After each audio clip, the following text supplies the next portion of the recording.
ce soir, nous avons eu, avec mes homologues du G5 Sahel, les chefs d'état-major et le général Dacko, qui commande la force conjointe, une discussion, je crois, très utile. Nous pouvons être très satisfaits car ce soir, nous avons participé à une véritable réunion de travail. Il n'y a eu que du concret. Après le sommet de la Celle Saint-Cloud du 13 décembre et la réunion de Bamako qui s'est tenue la semaine dernière, ce nouveau rendez-vous illustre, s'il en était encore besoin, l'engagement remarquable des pays du G5 Sahel pour leur sécurité, pour la sécurité de leur population, mais aussi pour la sécurité de tous. La force conjointe, c'est un projet remarquable. Il est remarquable par son ampleur, par sa nouveauté, par les espoirs aussi qu'il suscite. Et je tiens tout particulièrement à vous remercier, Monsieur le ministre Coulibaly, ministre de la Défense du Mali et président en exercice du Collège des ministres de la Défense du G5 Sahel, pour l'implication de votre pays, bien sûr, mais aussi pour votre implication personnelle dans ce projet. Et je tiens plus particulièrement à saluer l'engagement de tous les pays du Sahel, car créer une force intégrée qui regroupe les unités des 5 pays, de 5 pays différents n'est évidemment jamais facile. C'est donc un projet ambitieux, mais nécessaire, qui demande donc du temps et des soutiens extérieurs. C'est un projet que nos ennemis redoutent.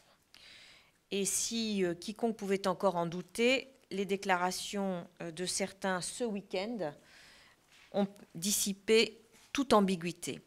Les djihadistes ne veulent pas d'une force conjointe opérationnelle, et je crois que cela veut dire que nous sommes vraiment donc sur la bonne voie. Je voudrais aussi souligner le courage et la détermination des pays du Sahel, car avant même que l'intégralité du soutien ne se concrétise, et parce que la sécurité n'attend pas, les pays du G5 ont pris la décision d'agir. Et en moins d'un an, ils ont déjà accompli beaucoup pour que la dynamique en faveur de la force devienne une réalité. Vous savez que la deuxième opération de la force conjointe, qui débute aujourd'hui, et cette deuxième opération en est l'illustration. Alors bien sûr, certains diront que tout n'est pas réglé. C'est vrai, mais nous savons où nous allons et nous y allons dans la bonne direction. De façon très concrète, au cours de la réunion qui vient de s'achever à l'instant, les ministres et les chefs d'état-major du G5 se sont engagés sur une feuille de route commune destinée à accélérer l'opérationnalisation de la force et le rythme des opérations.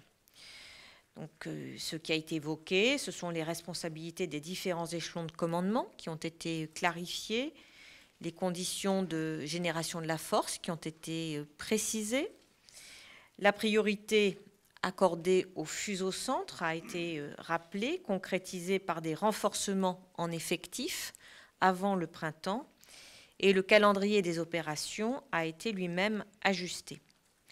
Donc chaque jour, la force conjointe devient plus opérationnelle, plus solide et plus structurée. Il faut donc maintenant transformer l'essai. Et c'est ce que je redirai tout à l'heure aux représentants des principaux soutiens internationaux de la force. Je leur dirai toute ma reconnaissance pour leur engagement à nos côtés dont nous avons besoin. La France, pour ce qui la concerne, a soutenu le G5 Sahel depuis sa création.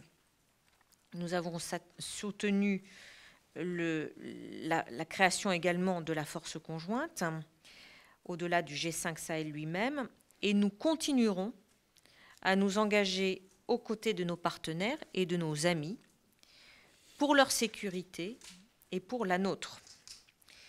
Et je peux vous assurer que jusqu'à ce qu'elle n'ait plus besoin de nous, la France sera tout à la fois partenaire inlassable et l'avocat acharné de la force conjointe G5 Sahel. Il en va en effet de la sécurité du Sahel, mais il en va aussi de la sécurité internationale, car cette force conjointe n'a qu'un seul objectif, qu'en Afrique, la sécurité des Africains soit assurée par les Africains eux-mêmes.